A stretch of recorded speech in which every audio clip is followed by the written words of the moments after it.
it-tbassir se jitwassal lilkom bl-isbaħ xewqat ta' Ejja Bett. Dejjem ilgħab b'mod responsabbli.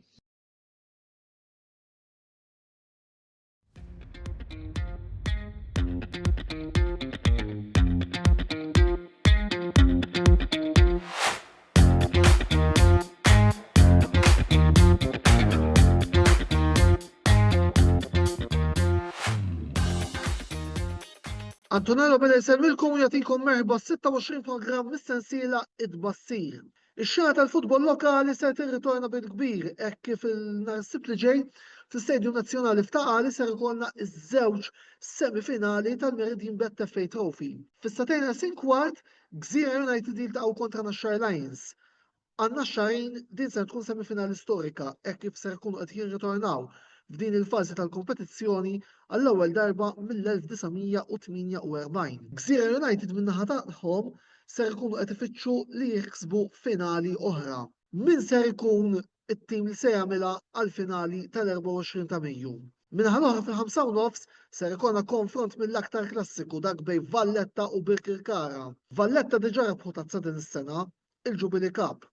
Birkirkara irridu jużaw din is-semifinali biex jippruvaw jisalvaw l-istaġun wara d-disfatta li kellhom meta issa se jilagħbu fil-kampjonat tal-aħħar sitta. Min bejn dawn iż-żewġ rivali ser jirnexxielu jagħmilha għal finali eventwali. Minnaħa l-oħra fil-BOV Challenge League il-fażi għal promozzjoni ser tkompli teħrax hekk kif nhar is-Sibt li ġej fis-satej ġewwa l-Victor Tedesco Stadium ser ikollna id-derby bejn Swieq United u Melita. Swieq United bħalissa għandhom 39 punt u qed jaqsmu it-tieni post ma' Birżebbuġa St. Peters li fl-istess ħin ser ikunu impenjati fiċ-ċentinarju kontra Luxor St. Andrews. Min-naħa l-oħra Melita jinsabu punt warajhom bi 38 punt. Ta' min isemmi illi fuq l-uċċata tal-kampjonat Balzan b'41 għal daqstant is-sitwazzjoni qiegħda viċina ħafna bejn dawn l-erba' timijiet. Dan ser ikun derbi jaħraq ħafna. Min se jirnexxielu jibqa' jittama għal promozzjoni fit-tmiem id-90 minuta. Ta' min isemmi il-Swieq United ġejjin minn diversi riżultati tajbin.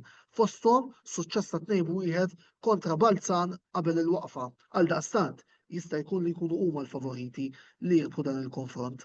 Jiena issa ser naqaf hawnhekk, però jekk tridu tkunu tafu l-previżjonijiet tiegħi għal dawn il-logħbiet, inħeġġitkom biex l-ewwel tisimgħu il-kummenti ta' Roberto De Brincat fejn jidħol futbol internazzjonali, u mbagħad taraw il-previżjonijiet li qed nagħmel sewa l-logħbiet tal-FA Trophy kif ukoll għall-logħbiet tal-promotion pool tal-kampjonat BOV Challenge. Barra minn hekk ukoll inħeġġitkom biex issegwu l-messaġġi promozzjonali tal-isponsor tagħna Ejja Bett. Però infakkarkom dejjem ilagħbu ħudu pjaċir imma b'mod responsabbli. Jiena issa se naqafgħu. Ħudu ħsieb. EjjaBett.com, l-għażla tal-Maltin, fejn tista' tilab u tirbaħ, ingħaqad, iddepożita, biċ-ċans li tirbaħ.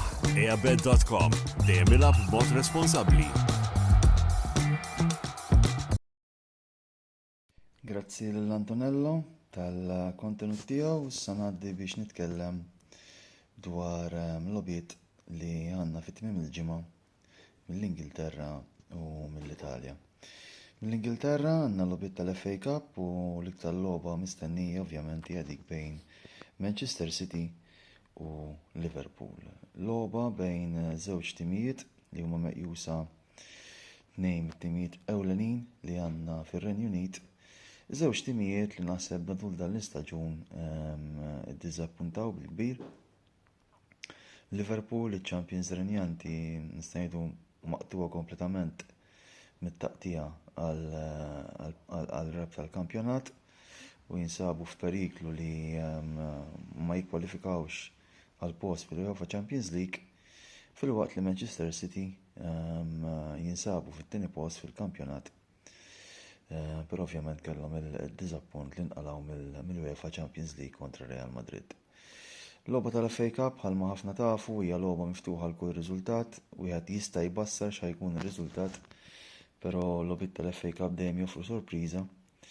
Għaldaqstant għalkemm fl-opinjoni tiegħi Manchester City jibdew bħala favoriti, nemmen li din tkun logħba bilanċjata u kull riżultat huwa wieħed possibbli. Ngħaddi għal futbol Taljan fejn għandna żewġ logħbiet mill-aktar interessanti. Inter kontra Roma u Napoli kontra Milan. Inter kontra Roma, Inter jittamaw li jiksbu 3 punti biex anka ikollhom il-possibilità li jkabru l-vantaġġ f'ras il-klassifika kaġun tal-konfront dirett li bħalma semmejt ħajkun hemm fi stadio Diego Armando Maradona bejn Napoli u Milan. Min-naħa ta' Roma ovvjament għadhom fit-taqtija għal post fil-UEFA Champions League fl-istaġun li jmiss u ovvjament telfa għal Roma xejn ma tagħmel tajjeb għall-aspirazzjonijiet tagħhom li jispiċċaw mal-ewwel erba' fil-kampjonat.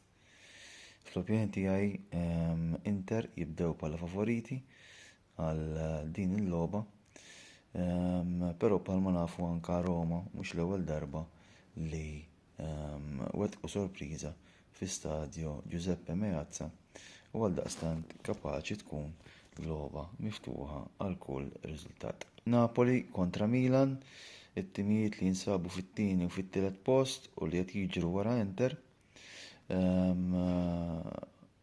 Napoli ovvjament huma Champions renjanti, kellhom kemm xejn ta' turbolenza f'din il-waqfa ħabba l-logħbiet internazzjonali peress li Romelu Lukaku ma ppreżentax ruħu għat-taħriġ u dan ħoloq kontroversja.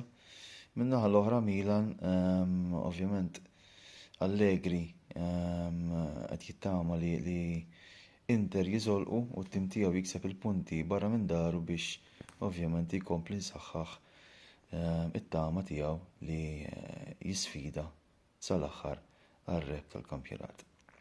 Jiena din il-logħba mpoġġi lil Napoli bħala favoriti li jiksbu 3 punti, però ovvjament bħal logħbiet l-oħra li semmejt illum kollha huma logħbiet bilanċjati u kull riżultat huwa wieħed possibbli. Nirringrazzjakom tal-attenzjoni, nfakkarkom li dan il-programm ġie miġġub lilkom grazzi għal Ejabet u nawguralkom il-kumplament tal-ġurnata tajba. L-aqwa esperjenza lokali fuq ejabet.com. Ingħaqad magħna u irbaħ. Tista' tilgħab fuq għażla vasta ta' Casino Games jew fuq l-isport favorit tiegħek. Ejabet.com. Dejjem ilgħab b'mod responsabbli.